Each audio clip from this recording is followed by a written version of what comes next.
तो आगे थ्योरी पढ़ने से पहले हम लोग कुछ और न्यूमेरिकल्स आज प्रैक्टिस में करेंगे और तब थ्योरी पढ़ेंगे। तो अगला सवाल देखिए, बहुत से क्वेश्चंस हम लोग कर चुके हैं, जितना ज्यादा क्वेश्चन करिए उतना ही बेटर रहेगा आपके लिए। तो अगला सवाल ये है कि मान लीजिए एक बाउंड्री लाइन है और ये दूसरी बाउंड्री लाइन है। इन दोनों बाउंड्री लाइंस के बीच का सेपरेशन L है। ये अज्यूम कर रहा हूं कि दोनों बाउंड्री लाइंस के बीच का सेपरेशन L है और इन्हीं दोनों लाइंस के बीच यूनिफॉर्म मैग्नेटिक फील्ड एग्जिस्ट कर रहा है। ये जो मैग्नेटिक फील्ड बना रहा हूं मैं, ये into the plane of paper है, पेपर से अंदर जाता हुआ है और यूनिफॉर्म है। ये यूनिफॉर्म मैग्नेटिक फील्ड मानेंगे इसे हम लोग।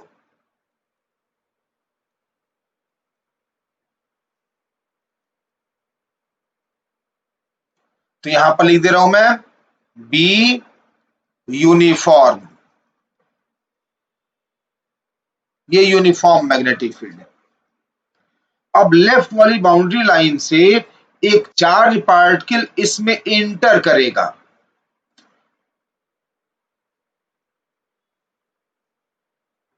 मान लीजिए कि ये एक चार्ज पार्टिकल है, इसका चार्ज प्लस Q और मास M, इसको इधर फेंका गया इनिशियल वेलोसिटी U से। ये जो बाउंड्री लाइन है इसके परपेंडिकुलर ऐसे फेंका गया। तो बताइए इसका पाथ कैसा बनेगा? पाथ हम लोग यूनिफॉर्म मैग्नेटिक फील्ड में किसी चार्ज का कैसे डिसाइड कर रहे थे? एंगल से। इनिशियल वेलोसिटी और मैग्नेटिक फील्ड के बीच एंगल से डिसाइड कर रहे थे। तो इनिशियल वेलोसिटी x डायरेक्शन में है और मैग्नेटिक फील्ड -z डायरेक्शन में है। तो x एक्सिस के लॉन्ग इनिशियल वेलोसिटी -z में मैग्नेटिक फील्ड, तो दोनों परपेंडिकुलर हो गए, देयरफॉर पाथ सर्कुलर बनेगा। तो इस तरह से ये सर्कुलर पाथ में ट्रेवल करता हुआ मान लीजिए यहां से बाहर निकला, है ना। एज्यूम कर रहे हैं कि यह पार्टिकल सर्कुलर पाथ में ट्रेवल कर रहा है और फिर इस पॉइंट से बाहर निकला है। यहां से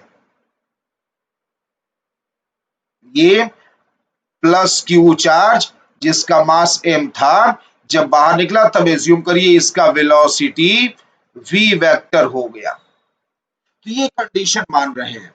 अब जैसा मैंने आपको पिछले सवाल में कराया था कि ऐसी एक कंडीशन दिया था और बहुत से पॉइंट्स एज्यूम किए थे और बोला था कि देखिए एक थ्योरी का पार्ट मान लीजिए आप, या ढूंढते हैं कि कौन कौन से इसमें सही ऑप्शंस हैं। तो फिर इस बार भी यही करूंगा मैं। तो इसके पहले कि मैं ऑप्शन शुरू करूं, मैं आपको बता दूं कि कहीं सेंटर यहां बन रहा होगा सर्किल का। कैसे पता चला मुझे? मैंने परपेंडिकुलर ड्रॉप किया है इनिशियल वेलोसिटी और फाइनल वेलोसिटी। इनिशियल वेलोसिटी और फाइनल वेलोसिटी पे परपेंडिकुलर ड्रॉप किया इस तरह से, है ना। ये 90 डिग्री है ये वाला फाइनल वेलोसिटी, और इनिशियल वेलोसिटी से ये जो बाउंड्री लाइन है खुद ही परपेंडिकुलर, यहां पर ये दिया ही हुआ है। तो दो परपेंडिकुलर जहां मीट करते हैं, दो नॉर्मल जहां मीट करते हैं, वो सेंटर हो गया। ये हो गया रेडियस R, है ना, ये हो गया रेडियस R। ओके, ठीक है। तो जैसा जरूरत पड़ेगा मैं डायग्राम बनाते जाऊंगा और हम लोग अब ऑप्शंस लिखते हैं। तो पहला ऑप्शन बड़ा सिंपल सा है, बताइए। पहला ऑप्शन में ये कहा जा रहा है, पहला ऑप्शन में कि final velocity is not equal to initial velocity. बताइए ये ट्रू है कि फॉल्स है? क्लियरली फॉल्स है। डायरेक्शन तो अलग दिख ही रहा है ना, इनिशियल वेलोसिटी और फाइनल वेलोसिटी का डायरेक्शन डिफरेंट है। डायरेक्शन डिफरेंट है तो वेलोसिटी इक्वल कैसे हो सकते हैं? ये हम लोग सही, क्योंकि final velocity not equal to initial velocity है। ये ऑप्शन सही है। दूसरा ऑप्शन है v वेक्टर का मॉड और u वेक्टर का मॉड इक्वल होगा, मान लेता हूं इसे v। तो ये ऑप्शन सही है कि गलत है? अब ये भी ऑप्शन सही है, बताइए क्यों? क्योंकि हम लोग जानते हैं कि मैग्नेटिक फील्ड किसी चार्ज पार्टिकल पे वर्क नहीं कर सकता है और इसीलिए वह स्पीड और काइनेटिक एनर्जी चेंज नहीं कर सकता है, ठीक है ना? तो वेलोसिटी का मैग्नीट्यूड, ये स्पीड हो गया फाइनल, ये स्पीड हो गया इनिशियल, सेम तो होगा ही, फिर स्पीड नहीं चेंज कर सकता है। तो तीसरा point, R is equal to M V by Q B. अब इसमें तो डाउट ही नहीं है, ये तो सिंपल फॉर्मूला है, ये तो रेडियस का फॉर्मूला है ना, तो इसमें डाउट तो है ही नहीं, ये तो सही है ही है। एंगुलर डेविएशन बताइए, एंगुलर डेविएशन क्या है? कितना एंगल टर्न किया, कितना एंगल घूम गया, कितना एंगल घूम गया उसे हम लोग एंगुलर डेविएशन कहते हैं। तो कितना एंगल टर्न किया उसे एंगुलर डेविएशन कहते हैं। ये एंगल देखिए, यहां पर बना रहा हूं डायग्राम, देखिए इस एंगल को एंगुलर डेविएशन थीटा कहेंगे। ये एंगल जो है इसे एंगुलर डेविएशन थीटा कहेंगे। ये थीटा कितना होगा, कैसे निकालेंगे? तो इस थीटा को कैलकुलेट करने के लिए क्या कर रहा हूं मैं कि जहां पर फाइनल एग्जिट पॉइंट है, यहां से देखिए कंस्ट्रक्शन कर रहा हूं इस तरह से, ऐसे एक लाइन बना लेता हूं मैं, इस तरह से एक लाइन ड्रॉ कर लिया है मैंने। इस लाइन का लेंथ गिवन है, याद रखिए, नीचे दिया हुआ है एल, ये तो इस लाइन का लेंथ एल गिवन है, ठीक है ना, एल गिवन है। अब यहां तो 90 डिग्री आपको दिख ही रहा है, ये डायग्राम देखिए 90 दिख ही रहा है। 90 के सामने आर हो गया हाइपोटेन्यूज, एंगल के सामने एल हो गया क्या, परपेंडिकुलर। तो लोग परपेंडिकुलर और हाइपोटेन्यूज जानते हैं, जब परपेंडिकुलर और हाइपोटेन्यूज जानते हैं तो साइन थीटा निकाल लेंगे, sine theta perpendicular L upon hypotenuse R. तो साइन थीटा निकल गया, एल भी दिया हुआ है, आर पॉइंट नंबर 3 में निकाल चुके हैं, तो साइन थीटा निकल गया, यानी थीटा पता चल गया हम लोगों को। ओके, तो हम लोग अगर ऐसा ऑप्शन हो तो इसे भी टिक कर देंगे। आप इस क्वेश्चन को भी थ्योरी का पार्ट समझ के याद करिए।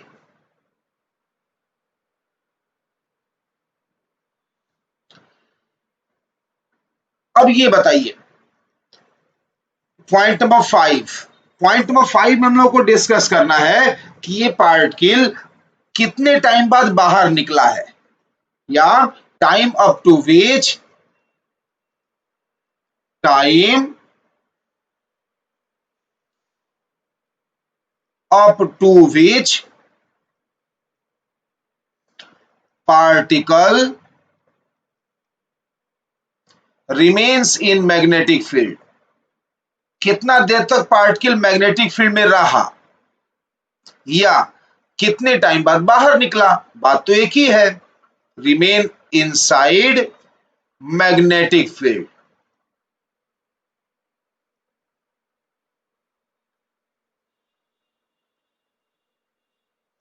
मान लीजिए इस टाइम को टी कह रहे हैं, तो इस टाइम में हम लोगों को टी फाइंड आउट करना है, ठीक है ना? तो कैसे फाइंड आउट करते हैं टी? एंगुलर वेलोसिटी का हेल्प लेते हैं। Angular velocity omega T, omega T, omega angular velocity, velocity into time. जैसे डिस्टेंस होता है ऐसे एंगुलर मोशन में angular velocity into time, angle moved होता है। अब एंगल मूव थीटा, ये इक्वेशन नंबर 4 में हम निकाल चुके हैं। थीटा तो लोगों को पता ही है ना, तो यहां से ओमेगा का वैल्यू रखेंगे। याद करिए ओमेगा का वैल्यू क्या आया था, याद करिए ओमेगा कितना आया था, देखिए देखिए याद करिए, याद आया, ये था क्यू बी बाई एम, है ना, into T is equal to theta. तो दिस एम्प्लॉइज कि T is equal to M theta by Q B, ठीक है ना? अब थीटा तो लोगों को पता ही है, तो हम लोग निकाल सकते हैं कि कितने टाइम बाद आया यह।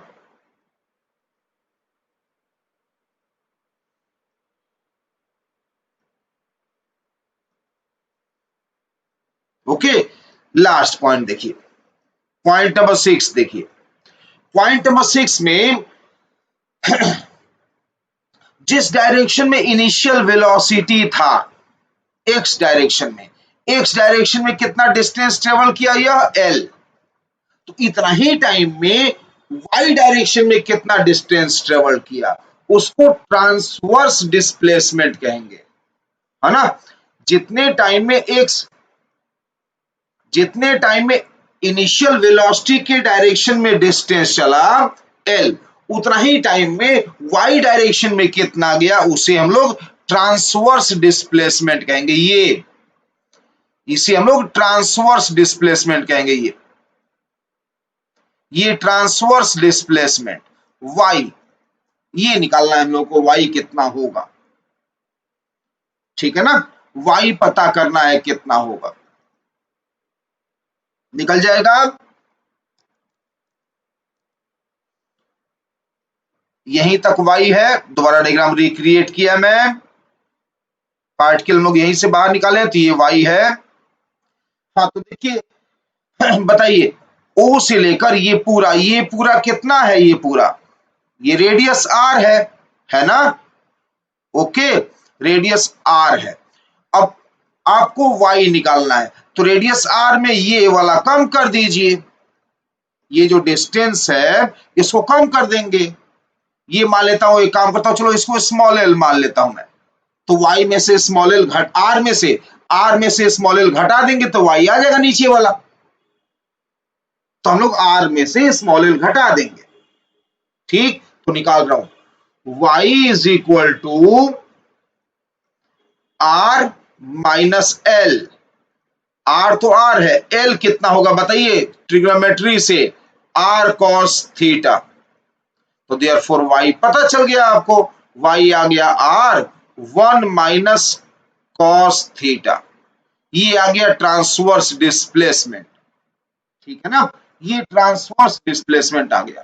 तो मैं थ्योरी क्योंकि मान रहा हूं, इसलिए सारे ऑप्शन वही लिखा जो सही है, 6 के 6 ऑप्शन अगर लिखे होंगे तो आप इसे सभी को टिक करेंगे, ये सभी ऑप्शन ट्रू है, ठीक। ओके, अब मैं आपको बताऊं, इस y को एक और तरह से लिखा जा सकता है, मैं यहीं पर कर रहा हूं, यहीं पर देखिए, इस y को एक और तरह से लिखा जा सकता है, y is equal to R, देखिए क्या रखा है, y का वैल्यू पॉइंट नंबर 6 में देखिए क्या रखा है, तो r का वैल्यू आ रखा है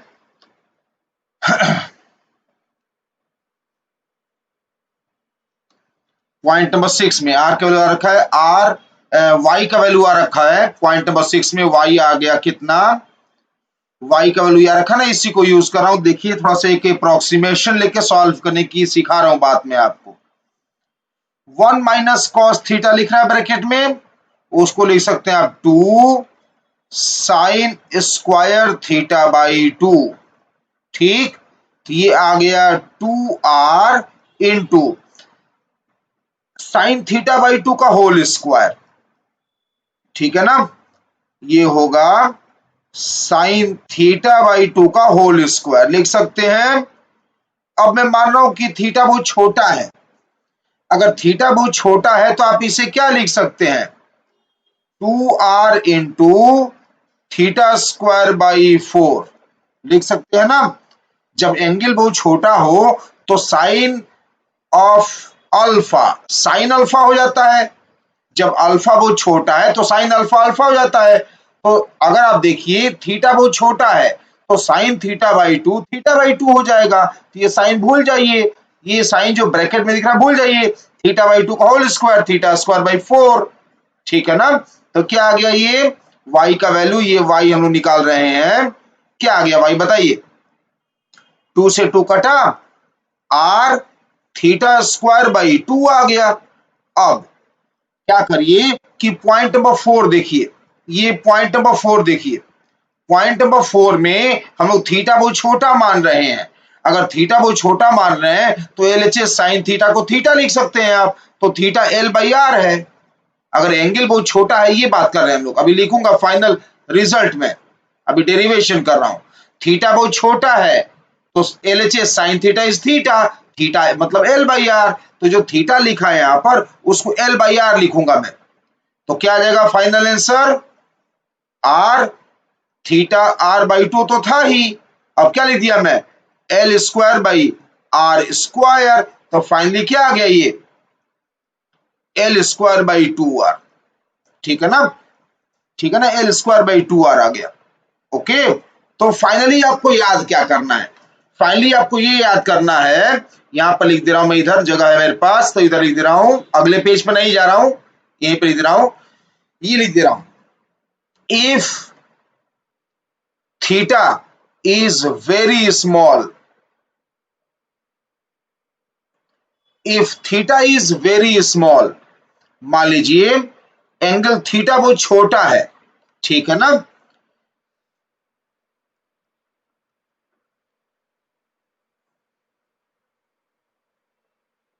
तो ये कैसे पता लगेगा थीटा बहुत छोटा है, ये पता लगेगा आर से, आर जो होगा, जो वैल्यू ऑफ आर आएगा, देखिए साइन थीटा, इक्वेशन नंबर 4 को देखिए, ये इक्वेशन को देखिए, थीटा बहुत छोटा कब होगा, जब एल बहुत छोटा हो, आर बहुत ज्यादा बड़ा हो, यानी R is very very greater than L, ये कंडीशन अगर दिया हो, या तो थीटा बहुत छोटा दिया हो या आर बहुत ज्यादा बड़ा हो एल से, तो इस केस में y का वैल्यू आपको याद रख लेना होगा, क्या आ गया y, L square by 2r, है ना, तो ये जितना याद रहेगा आप न्यूमेरिकल उतना ही जल्दी बनाएंगे, याद रखिएगा, थीटा बहुत छोटा हो चाहे आर बहुत बड़ा हो, तो उस केस में ट्रांसवर्स डिस्प्लेसमेंट, ट्रांसवर्स डिस्प्लेसमेंट मतलब क्या, जिधर इनिशियल वेलोसिटी दिया है उसके परपेंडिकुलर डायरेक्शन में displacement y is equal to L square by 2r होगा, ठीक है। तो आपको फिर से बता देता हूं मैं कि इस क्वेश्चन में आप चाहे तो सब कैलकुलेट करिए, कि लास्ट फॉर्मूला याद रखिए, या पॉइंट नंबर 4 और पॉइंट नंबर 6 ये जो बताया यही याद रखिए, साइन थीटा का वैल्यू और ये जो y वाला फॉर्मूला है ये, या तो याद रखिए चाहे पूरा आपको कैलकुलेट करना होगा, ये आपकी चॉइस है आप क्या करते हैं, ठीक है ना, ये सब इंपॉर्टेंट क्वेश्चंस हैं, ये रिवीजन में जरूर ध्यान दीजिएगा कभी रिवाइज करना हो तो, ठीक है, ये ध्यान रखिएगा इस क्वेश्चन को। क्या क्वेश्चन था कि दो लाइंस हैं, दो लाइंस के बीच यूनिफॉर्म मैग्नेटिक फील्ड है, दोनों लाइंस के बीच का डिस्टेंस कैपिटल एल है, पहली लाइन से कोई चार्ज पार्टिकल मैग्नेटिक फील्ड के परपेंडिकुलर प्रोजेक्ट किया गया,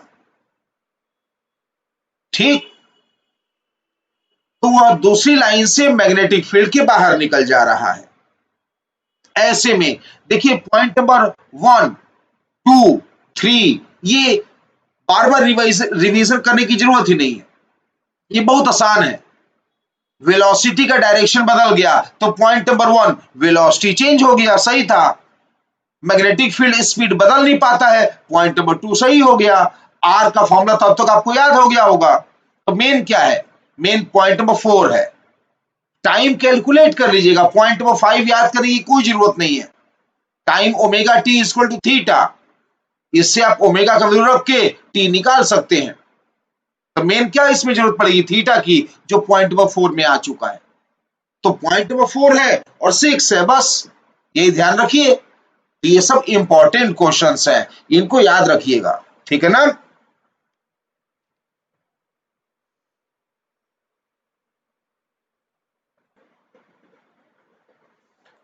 जैसे कि एग्जांपल देखिए, मान लीजिए कि ये एक बुलेट है, मान लीजिए यह एक बुलेट है जिसको फेंका गया हॉरिजॉन्टल डायरेक्शन में, velocity v is equal to 270 metre per second से, ठीक है ना, इस बुलेट पर चार्ज प्लस q है, मास m है, तो चार्ज का वैल्यू दिया हुआ है 4 माइक्रोकूलम और मास गिवन है बुलेट का 10 ग्राम्स, ओके, अब जिस स्पेस में इसे फेंका गया है उस स्पेस में वर्टिकल मैग्नेटिक फील्ड था। मैग्नेटिक फील्ड इस तरह से वर्टिकल डायरेक्शन में है ऐसे। ये मैग्नेटिक फील्ड बी का वैल्यू दिया हुआ है 500 माइक्रो टेस्ला, ठीक है ना। तो एक बुलेट को फायर किया गया हॉरिजॉन्टल डायरेक्शन में जहां पर मैग्नेटिक फील्ड वर्टिकल था। सारे डेटास मैं आपको दे दिया हूं। तो सवाल पूछा गया है find deflection of bullet due to magnetic field.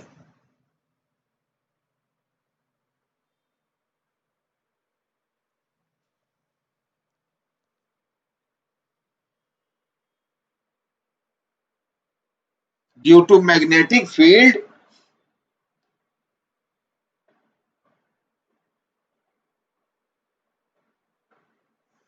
as it travels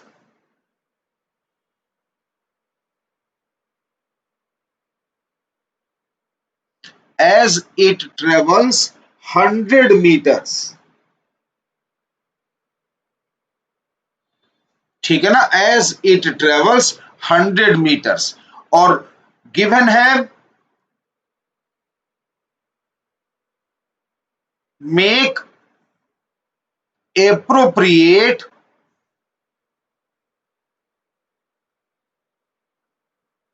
approximations, है ना। एप्रोप्रिएट अप्रोक्सीमेशन आप ले सकते हैं, ये क्वेश्चन में गिवन है, ठीक है।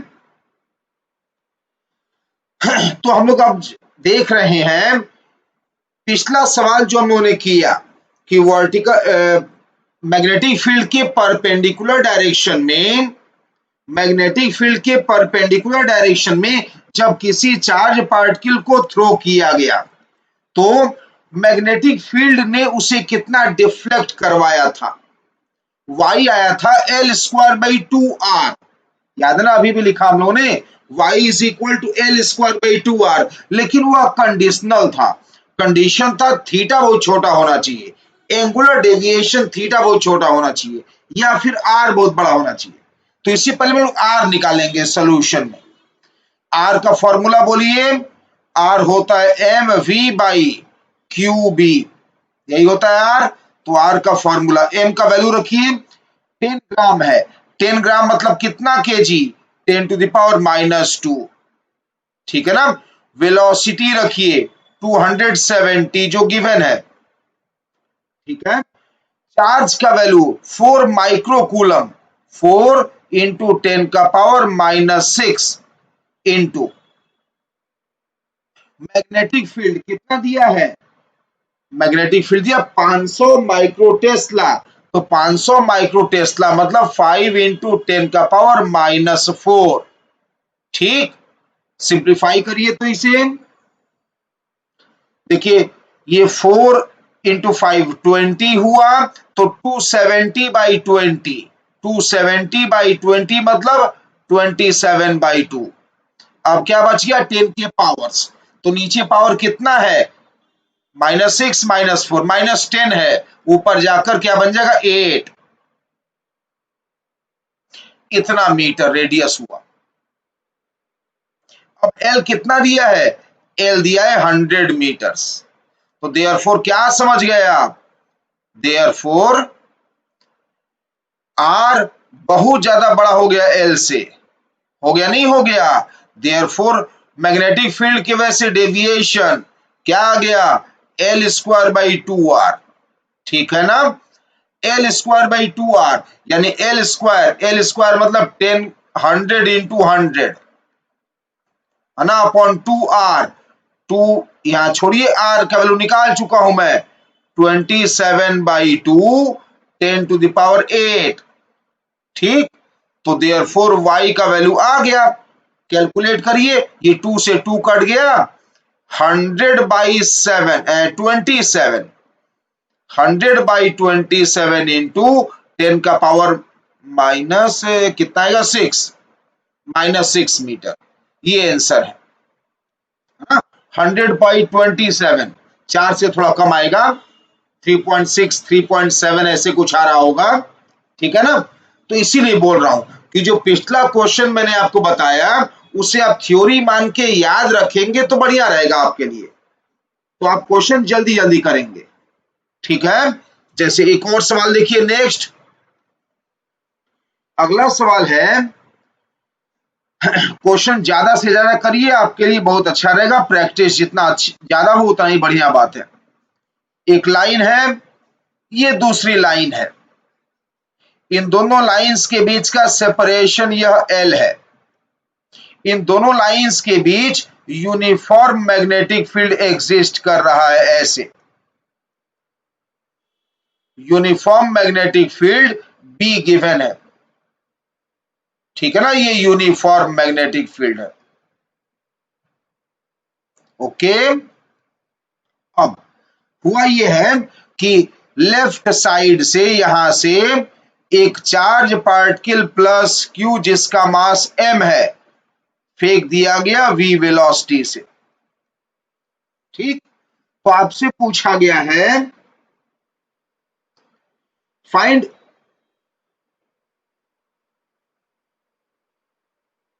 एंगुलर डेविएशन, क्या निकालना है आपको, फाइंड एंगुलर डेविएशन या डेविएशन जो भी आप कहें, एंगल कितना घूमेगा ये,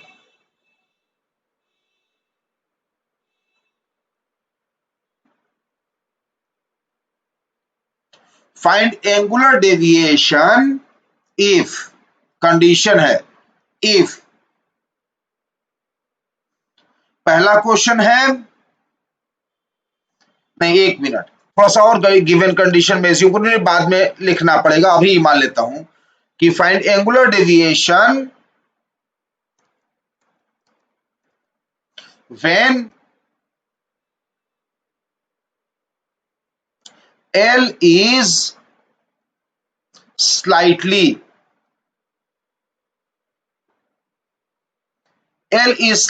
less than,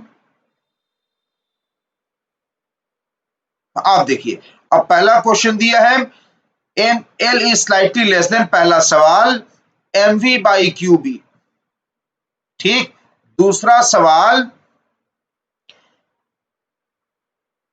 2mv/qb, और तीसरा सवाल है mv/2qb,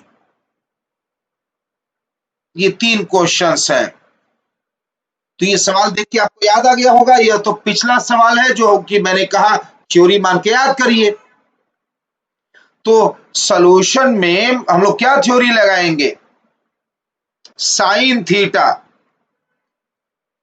L/r होता है ना, जहां पे r क्या होता है, where r is equal to mv/qb, ये तो जानते ही ना है, r mv/qb ही तो होता है, ठीक है ना, ये तो हम लोग को पता है कि r mv/qb होता है।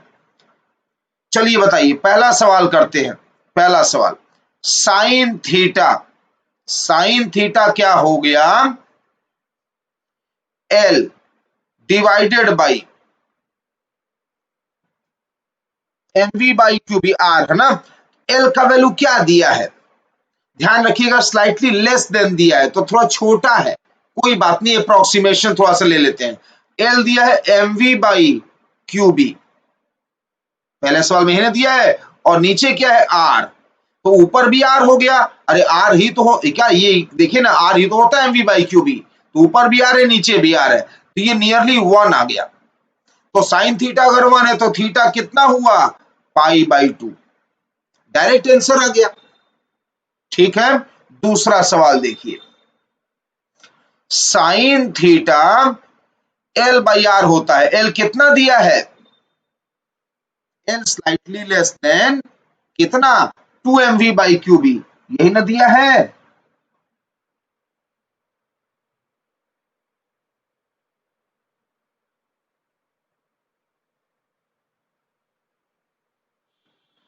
ठीक है। तो रखिए L का वैल्यू 2mv/qb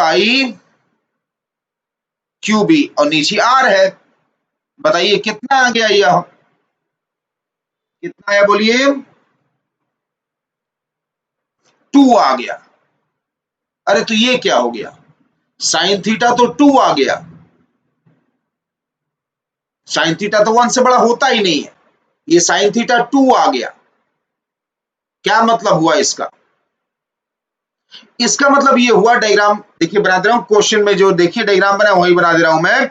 इसका मतलब ये हुआ कि जो एल दिया है ना, एल, वो देखिए ध्यान से, एल का वैल्यू ध्यान से देखिए सेकंड क्वेश्चन में, सेकंड क्वेश्चन ये रहा, सेकंड क्वेश्चन एल का वैल्यू देखिए, ये देखिए नीचे देखिए, मार्क कर रहा हूं नीचे देखिए, ये 2r है, एल 2r से थोड़ा छोटा है, मतलब अगर ये एल जो है, ये एल ये 2r से जरा छोटा रहे तो पार्टिकल सर्कुलर मोशन ऐसे ही कर जाएगा इस तरह से, है कि नहीं।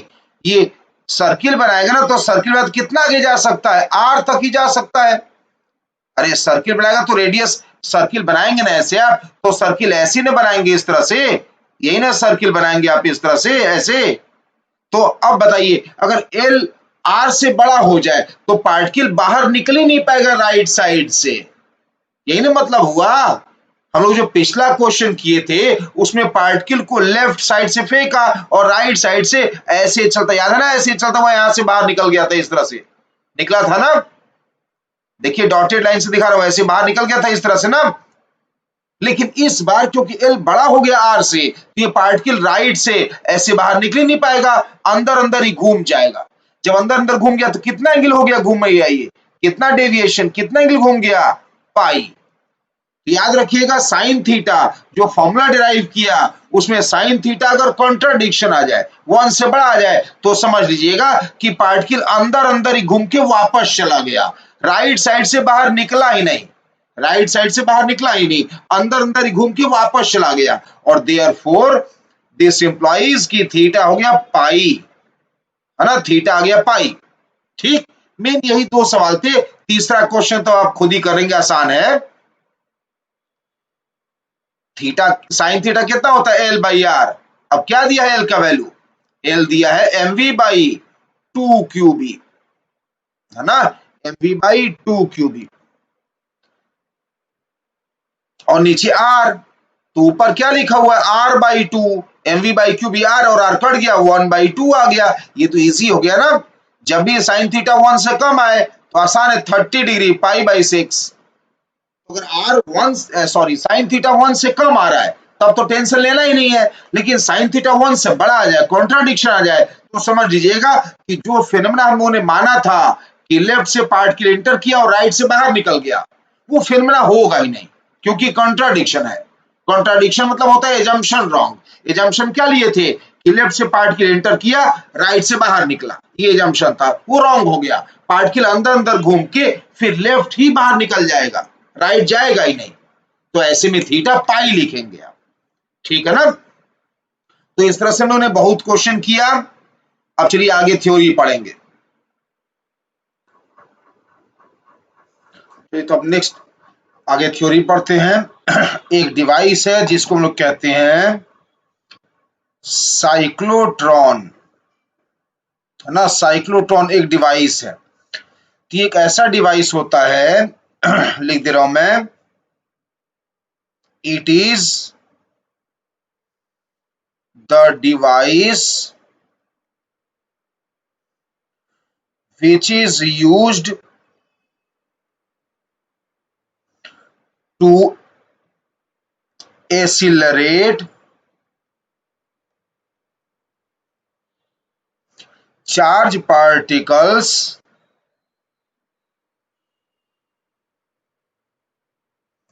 to a very high energy।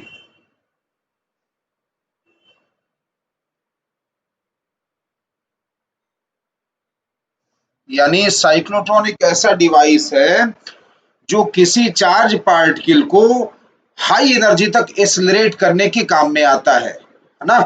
ऐसा डिवाइस जो चार्ज पार्टिकल्स को हाई एनर्जी तक एक्सेलरेट करने में यूज किया जाता है उसे साइक्लोट्रॉन कहते हैं। तो देखिए डिवाइस का कंस्ट्रक्शन थोड़ा सा मैं आपको बता रहा हूं कैसा होता है। डिवाइस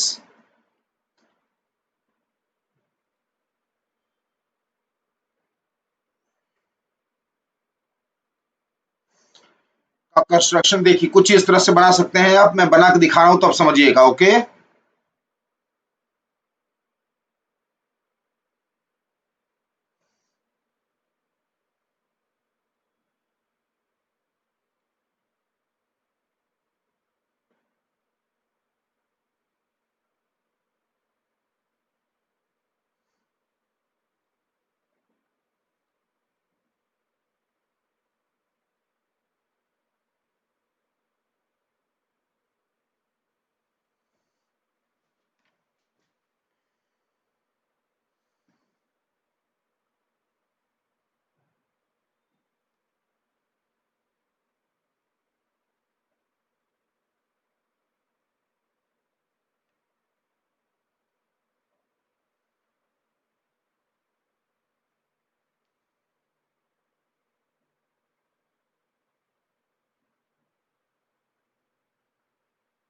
इस तरह का एक सिस्टम बना रहा हूं जिसमें दो डीज होंगे, इन्हें डी कहा जाता है। जो मैं बना रहा हूं डायग्राम उसे डी कहा जाता है। D double E S spelling है, डी डबल ई एस, है ना, इन्हें डीज कहा जाता है, डी डबल ई एस।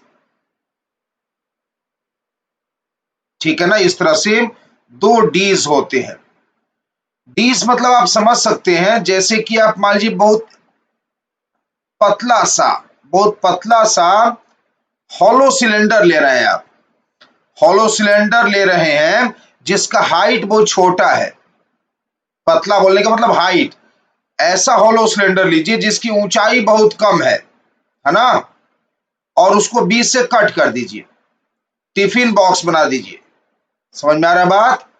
कि ऐसा आप हॉलो सिलेंडर लीजिए जिसका ऊंचाई बहुत कम है, हाइट बहुत कम है, हाइट बहुत कम है, ऐसा हॉलो सिलेंडर लीजिए और उसको बीच से कट कर दीजिए जैसे कि डी शेप बन जाए, है ना। तो इन्हें हम लोग डीज कहते हैं। क्या बोला मैंने spelling? D double E S. ये लेफ्ट डी हो गया और ये राइट डी हो गया, डी डबल ई एस। इन्हें क्या बोलते हैं? लेफ्ट डी और राइट डी। और मैं आपको दिखा रहा हूं ये टॉप व्यू, इसे टॉप व्यू समझेंगे आप। मतलब आप ऊपर से देखेंगे तो ऐसा दिखाई देगा आपको, आप जब ऊपर से देखेंगे तो ऐसे दिखाई देगा। दोनों डीज को इस तरह से आप व्यू कर पाएंगे। टॉप व्यू में ऐसा दिख रहा है। ये क्या बोला है मैंने? कि एक हॉलो सिलेंडर लीजिए, ऐसा हॉलो सिलेंडर जिसका ऊंचाई बहुत कम है रख दीजिए उसको ग्राउंड पर, अब बीच से काट दीजिए। तो एक हॉलो सिलेंडर है, उसको बीच से काट दिया तो दो भाग में बट गया। ये लेफ्ट वाले को लेफ्ट डी, राइट वाले को राइट डी कहा। ठीक है ना। मान लीजिए किसी भी डी का रेडियस आर मानूंगा मैं, ये कोई भी एक डी है ना, इसका रेडियस आर मान रहा हूं मैं। ओके, ये चाहिए कोई सा भी लीजिए डी, इसका रेडियस आर है। ये टॉप व्यू बना रखे हैं आप, ठीक है, टॉप व्यू आप बनाए हैं। अब यहां पर मैग्नेटिक फील्ड अप्लाई करेंगे। मैग्नेटिक फील्ड इस तरह से है, डॉट। डॉट मतलब क्या होता है? डॉट मतलब होता है पेपर के प्लेन के बाहर। डॉट मतलब होता है पेपर के प्लेन के बाहर। तो इस तरह से यूनिफॉर्म मैग्नेटिक फील्ड अप्लाई किया। ओके, तो यह डिवाइस तैयार हो रहा है। क्या करता है यह डिवाइस? चार्ज पार्टिकल्स को हाई एनर्जी तक एक्सेलरेट कराता है। मतलब कोई चार्ज पार्टिकल है जिसके पास कोई एनर्जी नहीं है, तो ये डिवाइस क्या करेगा? उसे बहुत ज्यादा एनर्जी प्रोवाइड कर सकता है। ठीक है ना। तो ये डिवाइस काम कैसे करता है ये हम लोग समझ रहे हैं। तो क्या करेंगे आप? Vertically upward magnetic field apply किए। अब जो दोनों डीज के बीच गैप दिख रहा है, थोड़ा सा स्पेस दिख रहा है ना दोनों डीज के बीच, दोनों डीज के बीच जहां पे स्पेस दिख रहा है उस स्पेस में इलेक्ट्रिक फील्ड अप्लाई करेंगे, है ना। उस स्पेस में इलेक्ट्रिक फील्ड अप्लाई करेंगे। अब ये इलेक्ट्रिक फील्ड कैसे अप्लाई होगा मैं आपको बता रहा हूं। क्या करिए कि एक डी को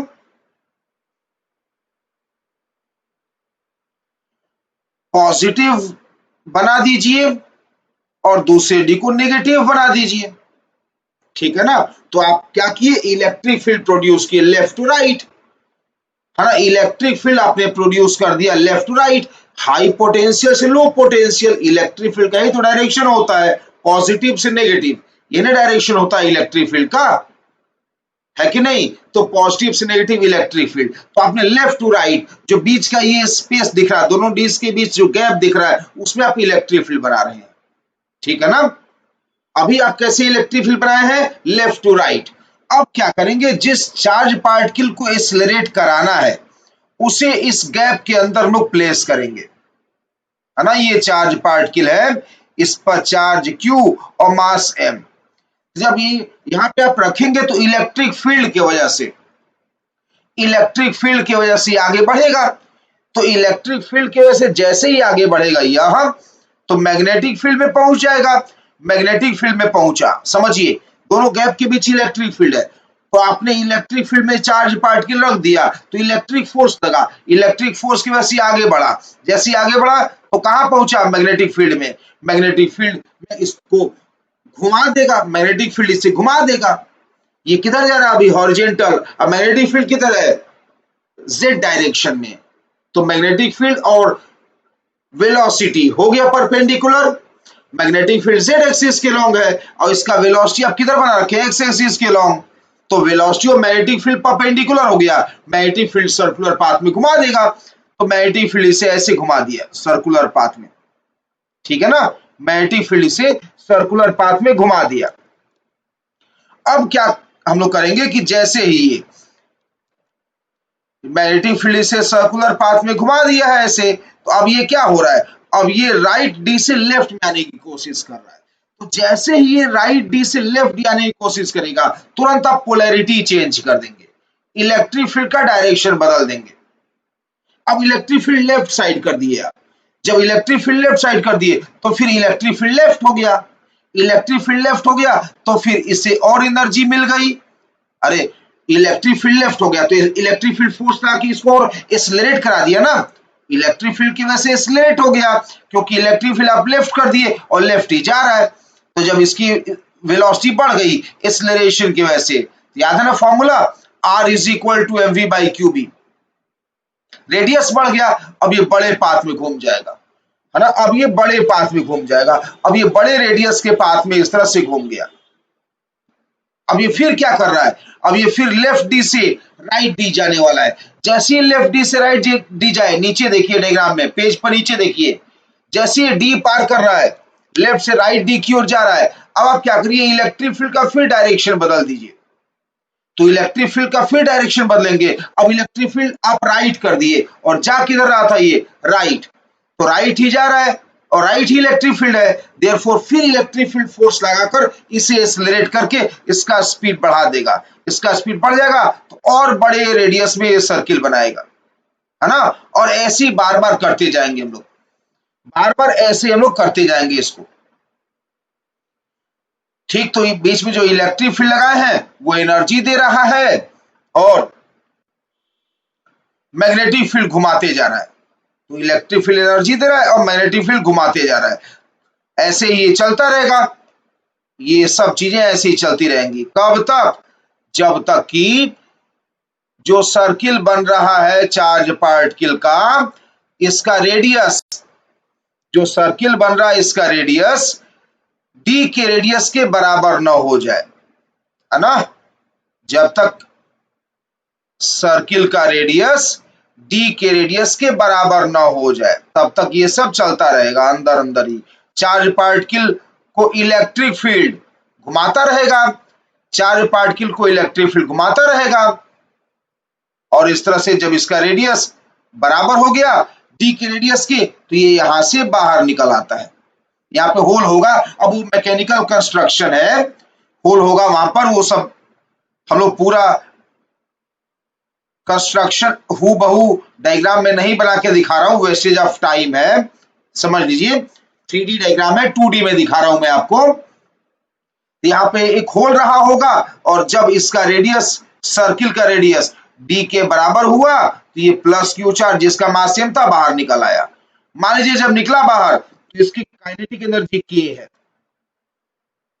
जब ये बाहर निकला तो इसकी काइनेटिक एनर्जी कितनी, के है, ठीक है ना। ओके, तो देखिए सबसे पहली बात, 2 पॉइंट ही याद रखने हैं, इसमें कुछ खास नहीं है, 2 पॉइंट ही याद रखने हैं। एक पॉइंट ये है कि cyclotron frequency,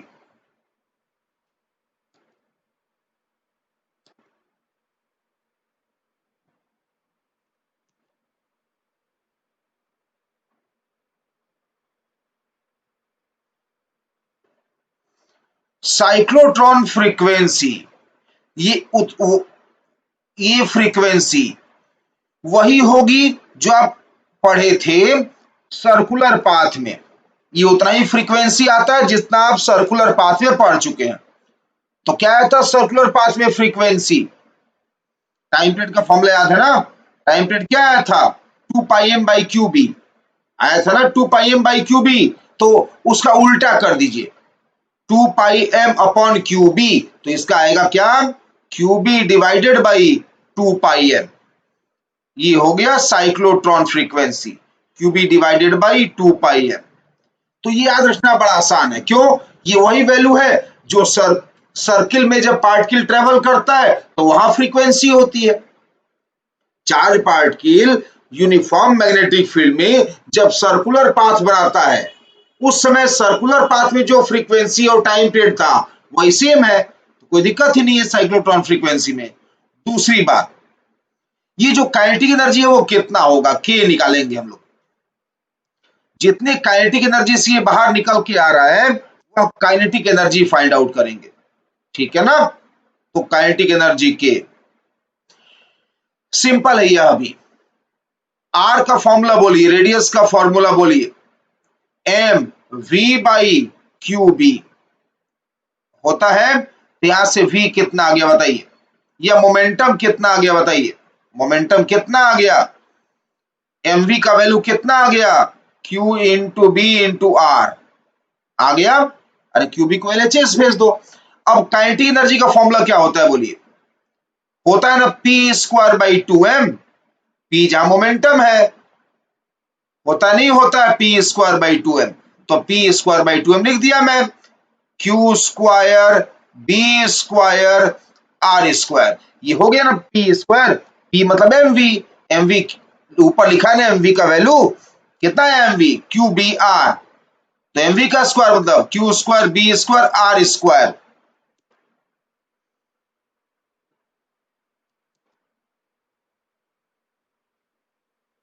divided by 2m, ये इतने काइनेटिक एनर्जी से चार्ज पार्ट के लिए बाहर निकल रहा है, ठीक है ना। तो ये साइक्लोट्रॉन है, ध्यान रखिएगा, फिर से एक्सप्लेन कर दे रहा हूं मैं। साइक्लोट्रॉन एक ऐसा डिवाइस होता है जिससे हम लोग highly energetic charge particles obtain कर सकते हैं।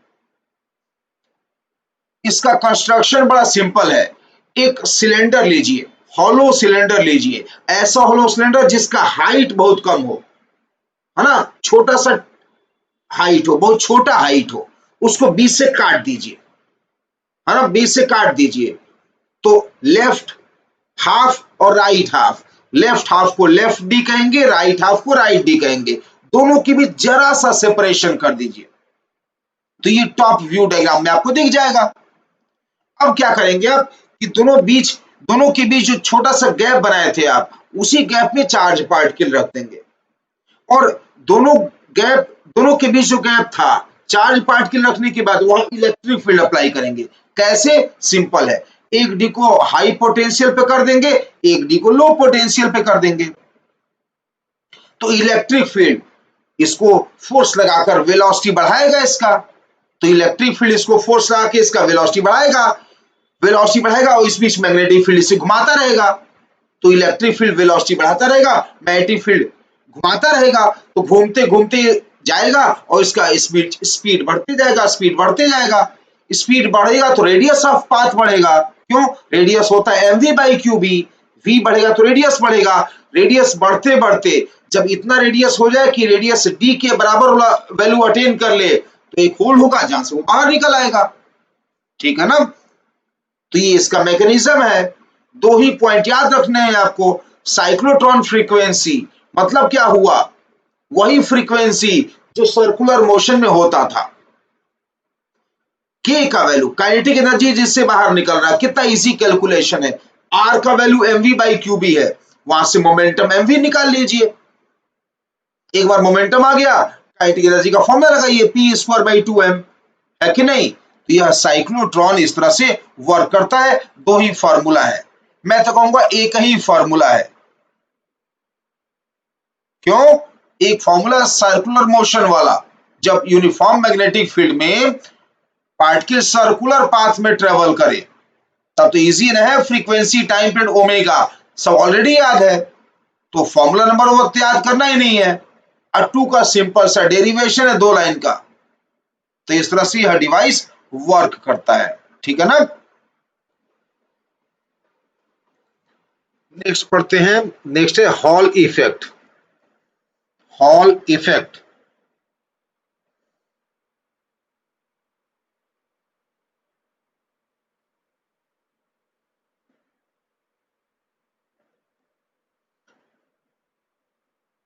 हॉल इफेक्ट, मान लीजिए आपने क्या किया कि एक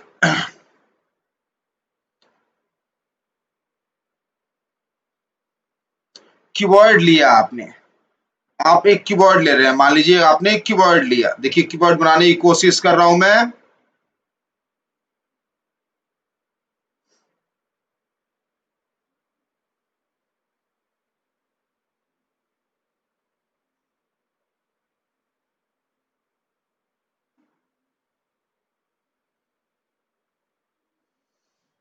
इस तरह से आप एक कीबोर्ड बनाइए।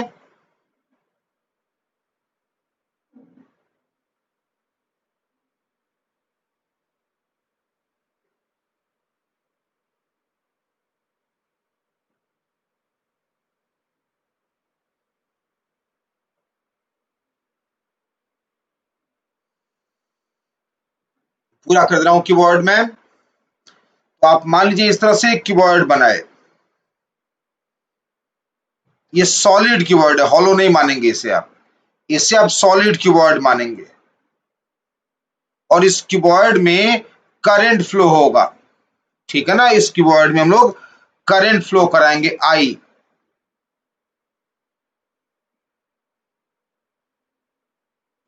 ये आपने इस तरह से कीबोर्ड लिया, ये कीबोर्ड का क्रॉस सेक्शन है, ठीक है ना। ये कीबोर्ड का क्रॉस सेक्शन है। क्रॉस सेक्शन एरिया मान लेता हूं मैं ए, ये एरिया ऑफ क्रॉस सेक्शन ये जो दिख रहा है मान लेता हूं ए। और आपने इस कीवर्ड में करंट फ्लो कराया, करंट आई फ्लो कर रहा है। आई लेफ्ट हैंड से आया और राइट हैंड में चला गया। जब इस कीवर्ड से करंट फ्लो कराएंगे आप, तो जो इसमें इलेक्ट्रॉन्स हैं, ये कंडक्टर है, सॉलिड कीवर्ड है मान लीजिए ये, तो इसके जो फ्री इलेक्ट्रॉन्स है, ये इलेक्ट्रॉन ले रहा हूं, इलेक्ट्रॉन पर नेगेटिव चार्ज होता है, ये करंट के उल्टा मूव करता है ना। कितने स्पीड से मूव करता है वो मानते हैं, ड्रिफ्ट वेलोसिटी से, ड्रिफ्ट वेलोसिटी से मूव करता हुआ मानते हैं, ठीक है ना। तो ड्रिफ्ट वेलोसिटी से ये इलेक्ट्रॉन लेफ्ट साइड जाने लगे। ओके, अब आपने क्या किया कि इस तरह का मैग्नेटिक फील्ड अप्लाई किया, ऐसे मैग्नेटिक फील्ड बी अप्लाई किया पेपर के अंदर। मतलब ये जो फ्रंट फेस है, ये जो फ्रंट फेस है ये वाला, इस फ्रंट फेस के अंदर जाता हुआ पीछे वाले फेस से और अंदर घुसता हुआ मैग्नेटिक फील्ड अप्लाई किया आपने पेपर के अंदर की हो। तो इस मैग्नेटिक फील्ड की वजह से इन मूविंग इलेक्ट्रॉन्स पर फोर्स लगेगा। तो इलेक्ट्रॉन्स पर फोर्स लगेगा तो इलेक्ट्रॉन ऊपर जाएंगे, किसकी वजह से, मैग्नेटिक फोर्स की वजह से। लिख दे रहा हूं एफ मैग्नेटिक, मैग्नेटिक फोर्स की वजह से इलेक्ट्रॉन्स ऊपर जाएंगे। मैग्नेटिक फोर्स की वजह से इलेक्ट्रॉन्स ऊपर जाएंगे तो ऊपर इलेक्ट्रॉन अपर सरफेस पर जाके एक्युमुलेट हो जाएंगे, ठीक है ना। अपर सरफेस पर जाके इलेक्ट्रॉन्स एक्युमुलेट हो जाएंगे। तो अपर सरफेस पर मान लीजिए इलेक्ट्रॉन्स का एक्युमुलेशन हो गया। जब अपर सरफेस पर इलेक्ट्रॉन्स एक्युमुलेट हो जाएंगे तो अपर सरफेस पर नेगेटिव चार्ज आ जाएगा, ठीक है। और नीचे इलेक्ट्रॉन की डिफिशियंसी हो जाएगी, तो नीचे वाले सरफेस पर पॉजिटिव चार्ज आ जाएगा। ठीक, तो नीचे वाले सरफेस पर पॉजिटिव चार्ज आ जाएगा, ऊपर वाले सरफेस पर इलेक्ट्रॉन एक्यूमुलेट किए तो ऊपर वाले सरफेस पर पॉजिटिव चार्ज आया। इस बीच क्या हुआ कि नीचे से ऊपर इलेक्ट्रॉन गए तो नीचे इलेक्ट्रॉन की डिफिशियंसी आ गई, तो इस डिफिशियंसी की वजह से नीचे पॉजिटिव पोलैरिटी जनरेट कर गई। अब प्लस से माइनस की ओर इलेक्ट्रिक फील्ड बन गया। इलेक्ट्रिक फील्ड किधर बनता है? प्लस से माइनस की ओर, तो इलेक्ट्रिक फील्ड इसके अंदर बन गया प्लस से माइनस की ओर, बन जाएगा ना इलेक्ट्रिक फील्ड प्लस से माइनस की ओर, तो ऐसे इलेक्ट्रिक फील्ड बन गया। ये इलेक्ट्रिक फील्ड ई वेक्टर मान लेता हूं मैं। अब ये इलेक्ट्रिक फील्ड बताइए इलेक्ट्रॉन पर किधर फोर्स लगाएगा? इलेक्ट्रिक फील्ड इलेक्ट्रॉन पर लगाएगा नीचे की ओर फोर्स। इलेक्ट्रॉन नेगेटिव चार्ज होते हैं ना, तो अपने उल्टा लगाएगा इलेक्ट्रिक फील्ड इस पर फोर्स। तो ये रहा इलेक्ट्रिक फोर्स, एफ ई लिख दे रहा हूं मैं, एफ ई। इलेक्ट्रिक फोर्स नीचे की ओर रहा, मैग्नेटिक फोर्स किधर है? ऊपर, इलेक्ट्रिक फोर्स किधर है? नीचे। कभी ना कभी सिचुएशन ऐसा बनेगा जब दोनों फोर्स बैलेंस कर लेंगे आपस में। जब दोनों फोर्स आपस में बैलेंस कर लेंगे तो इलेक्ट्रॉन का फर्दर शिफ्टिंग बंद हो जाएगा और सिस्टम आ जाएगा स्टेडी स्टेट में। स्टेडी स्टेट मतलब क्या? लिख दे रहा हूं, लीजिए, at steady state. Steady state में क्या होगा कि इलेक्ट्रिक फोर्स और मैग्नेटिक फोर्स एफ ई बराबर एफ एम हो जाएगा, है ना? एफ ई बराबर एफ एम हो जाएगा। और ऐसे में जैसा पोलैरिटी बन चुका है, एक बार डेवलप हो चुका है, वही पोलैरिटी आगे हमेशा एग्जिस्ट करता चला जाएगा। ठीक है ना? तो इस तरह से सिस्टम एक फॉर्म होता है जिसमें एक कंडक्टर जब रखा होता है, करंट कैरिंग कंडक्टर जब रखा होता है इलेक्ट्रिक फील्ड में, सॉरी मैग्नेटिक फील्ड में, करंट कैरिंग कंडक्टर जब मैग्नेटिक फील्ड में रखा होता है तो ट्रांसवर्स डायरेक्शन में, ट्रांसवर्स मतलब क्या? करंट फ्लो के परपेंडिकुलर स्टेडी स्टेट में इलेक्ट्रिक फील्ड जनरेट हो जाता है। क्या बोला मैंने? कि जब कभी भी current carrying conductor magnetic field में रखते हैं तो करंट फ्लो के परपेंडिकुलर डायरेक्शन में इलेक्ट्रिक फील्ड जनरेट हो जाता है। इसी इफेक्ट को हॉल्स इफेक्ट कहते हैं। ठीक है ना? इसी इफेक्ट को हॉल इफेक्ट कहते हैं। चलिए जल्दी जल्दी कुछ कैलकुलेशन करते हैं। पहला, ड्रिफ्ट वेलोसिटी निकालेंगे। ड्रिफ्ट वेलोसिटी ये सिंपल है।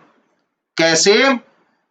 आई का फॉर्मूला बताइए। I is equal to N E A V D. होता नहीं होता है? करंट में पढ़ा था ना। एन क्या है? Number of free electrons inside conductor per unit volume, है ना? N number of free electrons per unit volume. E electronic charge है। A area of cross section दिखाई रखा हूं मैं। आई करंट है और वी डी ड्रिफ्ट वेलोसिटी है। तो यहां से ड्रिफ्ट वेलोसिटी आ जाएगा। कितना आ गया ड्रिफ्ट वेलोसिटी? आई अपॉन एन ई ए। तो ये आ गया drift velocity.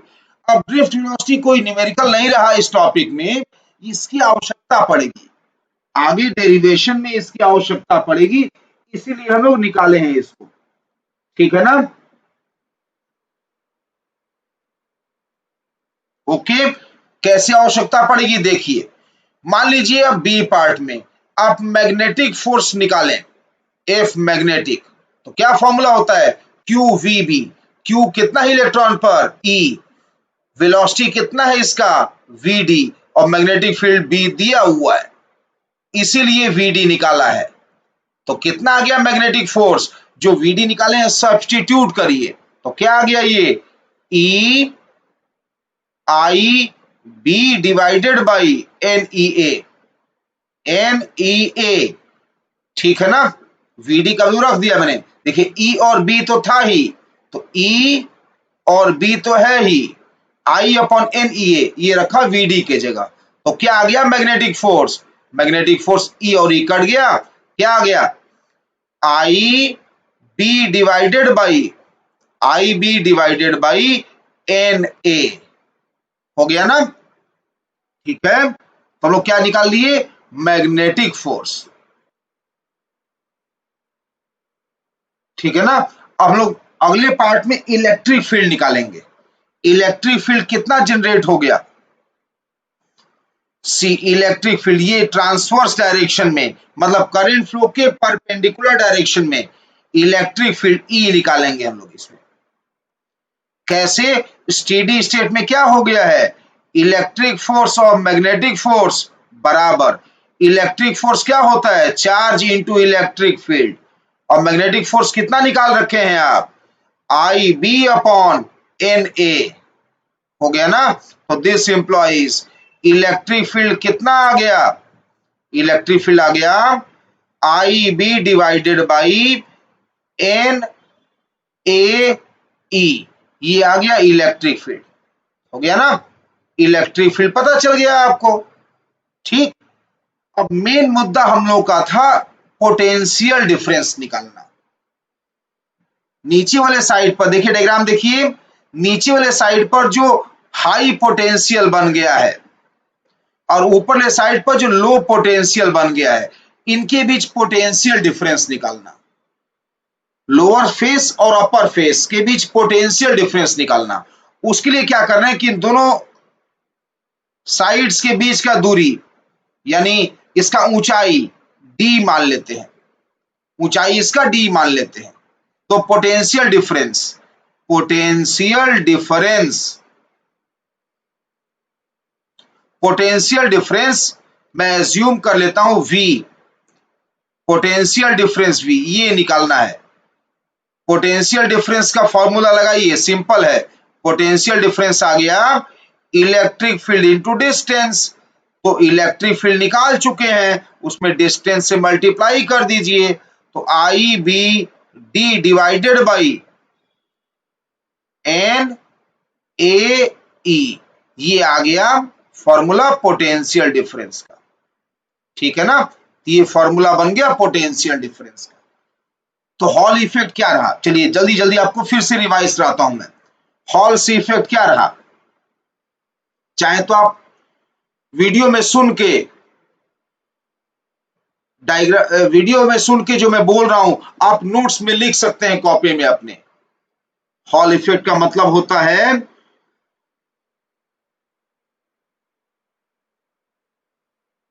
Production of transverse potential difference.